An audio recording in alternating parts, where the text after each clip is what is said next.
ስብር ብላልባቸው ታቸው የሚሄደው ለምን እንደሆነ አላውቅም። ልቤ ግን እውነት አይደለም ይለኛል። ምን ነው እውነት አይደለም የሚልሽ? የምሰማው የምርሽ ነው? አዎ። እና እኔ የዋሸሁሽ እንደሆነ ነው የሚሰማሽ?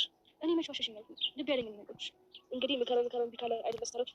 ለማንኛውም ትንሿ ልብሽን በደንብ አላመ እንጂ አፈቀርኩሽ ወደድኩሽ ያለሽ ሁሉ በምን ቅጽበት እንደሚቀየር እንኳን አታውቂ። እሱ ልታ ሄደናል። አይዞሽ የማይለመድ ነገር ስለምትያለሽ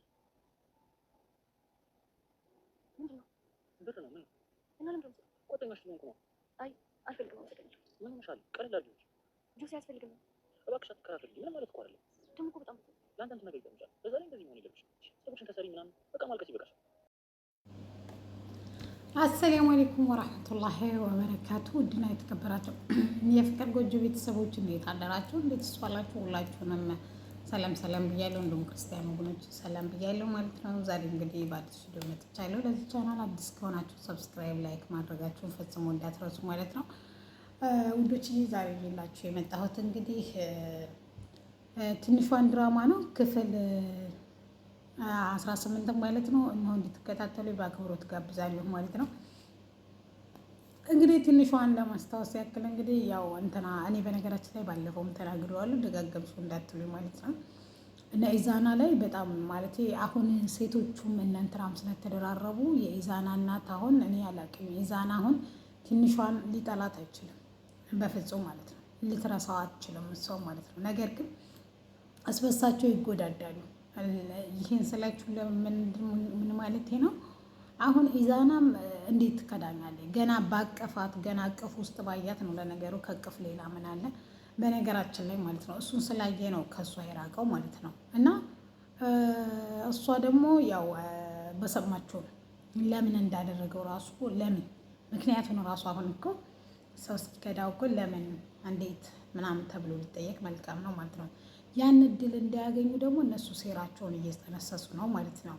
ምክንያቱም ጆሲም እጹም ማለት ነው ይሄን እያደረጉ ነው መቅደም ያለችው ማለት ነው። ስለዚህ ይሄን ደግሞ እንድታግዛቸው ማን ነው የተጠቀሙት? እዩን ማለት ነው። እዩ ደግሞ ያው እንትን አለው ባለፈው ስላመናጨቃትና ወይም ስሜቴን እርግጠኛ ሳልሆን ስለተናገርኩሽ በጣም ይቅርታ። ስለዚህ እኔ እንደዛ አልመሰለኝም ነበር፣ ፍቅር ሰላም ነበር የመሰለኝ። ነገር ግን ከሰላሙ ማንሶ ጭቅጭቅ ካመጣ በቃ ወይም አልወደድኩሽም ማለት ነው ብሎ እንግዲህ ወስኖ ነግሯት ነበረ። ከዛም አልፎ እንግዲህ አራታቸውም መካከል ማንም ሰው ሴት እንዳትገባ ብለው ቃል ተገባብተው ነበር ማለት ነው። ስለዚህ ለዛ እንድትጠቀምባት ምክንያቱም እዩ በጣም ለትንሿ ጓደኛዋ ናት። ስለዚህ መጀመሪያ እንትናን አገኘችው ጆሲ ስለነ አወቅሽ እንደ ስለነ መቅደና ስለነ እንትና ሲላት ታውቅ ነበር እንዴ ታወቅ ነገር ስትለው አውቃለሁ አንዳንድ ነገሮችንም ፎቶ ምናምን ልክ ያልሆኑ ነገር አይደለም ደጋግሜም ጠይቄሽ ነበር ለምን አልመሽልሽልኝም ስትላት በቃ ጥላው ነው ሄደችው ማለት ነው። እዩን ስታገኝ ምን ነው ተበሳጭተሻል ምን ሆነሽ ነው ምናምን ስለ ኢቨን ራሱ እንደዚህ እንዴት ገመቱ እንዴት ማለት ሌላ ምክንያት እኮ የሚያበሳጭ ነገር ሊኖር ይችላል ብላ ራሱ ትንሿ ማሰብ ትችል ነበረ። ምክንያቱም ማለት አንድ ሰው ዳይሬክት ሀያት ናት እንዲያበሳጭችሽ ካለ ሀያት መሆኗን እንዴት አወቅሽ ብላ ብጠይቅ የምን ሲጀመር መንገዱን እኮ ከፍቶላን ነበረ። እንደ ተረጋግታ ካሰበች ትንሿ የምሬ ነው ማለት ነው። ምክንያቱም አሁን በቃ እንትና ይጠጣል በዛ ላይ ታሟል በቃ እንትን ይላል ማለት ነው። በጣም ነው የሚጎዳው እንትና ማለት ነው ኢዛና ማለት ነው። እውነቴን ነው የምላችሁ በጣም ነው የሚጎዳው። በዛ ላይ ደግሞ በቃ አሁን ትንሿ ተረድታው ባለፈው ለትምህርት ሲሉ የከፈለው ዋጋ ነው ብላ ብታስብ ብቻ እሱ ምንም ለምንም ይሁን ግን ግልጽ ሆኖ ፌስ ለፌስ ቢነጋገሩ ነገሮች ይቀላሉ ብዬ አስባለሁ። አሁን እነዚህ ሴቶች ራሱ ሴራ ካሴሩ እነ እንትና እንደዚህ እየሰከሩ ከነቹቻ እኮ በጣም ነው አንድ ሁለት እንበል ብለው 10 ብለው ይውጡ። ቹቻ በጣም ነው ዘና የሚያደርግ በነገራችን ላይ እና ምን ልላችሁ ነው እነ ቹቻ ራሱ መጠንቀቅ አለባቸው። ምክንያቱም ሴቶች ከባዶች ናቸው በነገራችን ላይ ማለት ነው። ካሰቡ ያሰቡትን ከማሳካት ወደኋላ የሚሉ ሴቶች አይደለንም በአጠቃላይ ማለት ነው። ስለዚህ ወይ በቃ ብቻ የሆነ ሰው መንቃት አለበት ይሄ ሴራ እንደሆነ እና እኔ እንጃ በጣም ነው የሚደብረው። ትንሿና ኢዛና ተለያይተው ማለት ነው። እሷ እኮ ለፍታ ነው እኮ አሁን ይሄን ባደረገ መቅዲ የእንትና አትሆንም፣ ልትሆንም አትችልም። የኢዛና ትንሿም የጆሲ ልኮን አትችልም። አሁን ብር ሲሰጣት ምናምን ትንሿ ደግሞ በጥቅም የምትመካም ሰው አይደለችም። እንደውም በቃ ትክክል ነው ብላ የምታስበው ነው የምታደርገው። ግን ከዚህ ሁሉ አሁን የእንትና እናት ራሱን ያለቅም እንደምታስብ የኢዛና እናት እሷ ለልጇ ልክ ያደረገው። ምክንያቱም ቤተሰብ በነገራችን ላይ ለልጄ ልክ ነው ያለውን ነው የሚያደርገው። እሷን መቃራናት ከባድ ነው። ምክንያቱም አንድ ልጇ ነው፣ እንዲጎዳባት አትፈልግም። ማንም እናት ልጇ እንዲጎዳ አትፈልግም። ግን ትንሿ በዚህ ምክንያት በጣም ተሰቃየች። አሁን ደግሞ ትልቁ ከባድ የሚሆነው ጆሲችን አጋጣሚ ተጠቅሞ ሁሉም አንድ ናቸው አራቱም ብሎ ወይም ጓደኞቹም ያው ናቸው ብሎ ከቹቻ ቤት እንድትወጣ ካደረጋት በቃ በጣም ከባድ ነው የሚሆነው ጦርነቱ ማለት ነው። ድራማውን በቃ እንትን እያለ ነው የሚሄደው። ምክንያቱም እንትና ጭንቅላት ውስጥ ምን እየተፈጠረ ይመጣ ነው። ኢዛና ጭንቅላት ውስጥ በቃ ወዳ ነው ትታኝ ሄደችው እያለ በቃ ተስፋ እየቆረጠ ይመጣል። እየወደዳትም ተለይቷት ሊኖር ይወስናል ማለት ነው። ስለዚህ አሁን ጆሲ ብቻውን ስለሆነ ብር ስላለው ምናምን በቃ ከዚህ ቤት ለምን የተሻለ ቤት ተከራይተሽ አትኖሪም ብሎ ሀሳብ ካመጣለት እና ሀሳቡን ተተቀበለ የምር እኔ በጣም ነው የማዝነው በትንሿ ማለት ነው። ስለዚህ ሴቶች ትንሽ ተወንዶቹ ብልሃት ነን ብዬ አምናለሁ።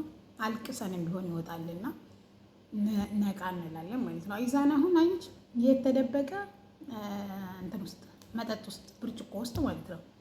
ብርጭቆ ውስጥ አይደበቅም። እኛ ሴቶች ከወንዶች የምንሻለው ከብርጭቆ ውስጥ አንደበቅም። ራሳችንን እንጋፈጣለን፣ የተሻለ መፍትሄ እናመጣለን ብዬ አምናለሁ ማለት ነው። ስለዚህ አብዬም አሁን እንግዲህ እንደዚህ ተገናኙ። አብዬም እትዬን አሳምነው ታለምናምን ሳምነው ማለት ነው። ስለዚህ እታባ ታመነች።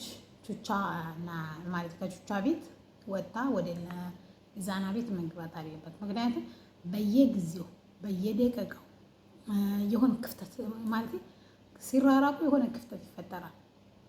ለእሱም ሰላም አይሆንም ማለት ነው። ስለዚህ አጭሩ መልስ የሚሆነው በቃ ቤት መመለስ አለባት። በቃ እንደምንም ብለው በቃ ሴራቸው ተንኮላቸው ከሽፎ መገናኘት አለባቸው።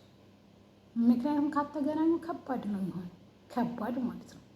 ስለዚህ እንዲገናኙ ማድረግ አለባቸው ብዬ አምናለሁ። ስለዚህ ወይም ሀረግ አሁን በጣም ነው የምታውቀው ስለ ኢዛና። ስለዚህ መቅዲ አሁን በቃ ያሰበችውን አሳካች። ስለዚህ እንዳይገናኙ በሚደርጉበት እንትን ላይ እንደው ልዑል ትንሽ የተሻለ ስለሆነ እሱን እንትን ማድረግ አለባቸው ብዬ አምናለሁ ማለት ነው። ለማንኛውም እንግዲህ ወደ እነ ቹቻ ስመለስላችሁ ቹቻዬ እንግዲህ ቹቻ አለሽ እየተባለች ቱቦ ውስጥ ሰክረው ተኝተዋል። ልዑልም ተናዶ ጥሏችሁ ሄዷል። የራሳችሁ ጉዳይ ብሏል። ምክንያቱም ጤነኛውንም በሽተኛ አድርገው ከጠበቁት ማለት ነው። እሱ እንደዛ አልጠበቀም። ምክንያቱም በቃ አድርሶ ልምጣ ብሎ ኢዛናን ወደ ቤት አድርሶ ሲመለስ ጠምዛለች ማለት ነው ቹቻ እንትና ማለት ነው። ስለዚህ እንደዛ አድርጎ ማለት ነው። ስለዚህ ውዶችዬ ማለት ነው እናንተ ምን ትላላችሁ? ሀሳብ ካላችሁ ማለት ነው። እኔ የምሬ ነው። እኔ ትንሿና ኢዛና ባይለያዩ በጣም ነው እንዴ ለደቂቃ ራሱ ማለት ነው።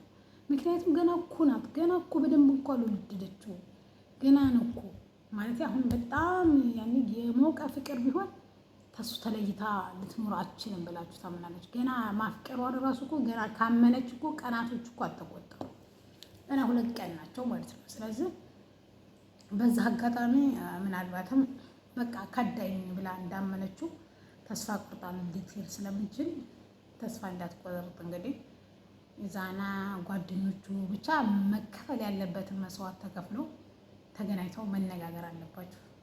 በእርግጥ እንደዚህ ነው ብሎ ራሱ ይነግራታል ብዬ አላስብም። ምክንያቱም ይሄን እንደዚህ እኮ ያደረኩት ላንቺ ብዬ ነው ላይላትም ይችላል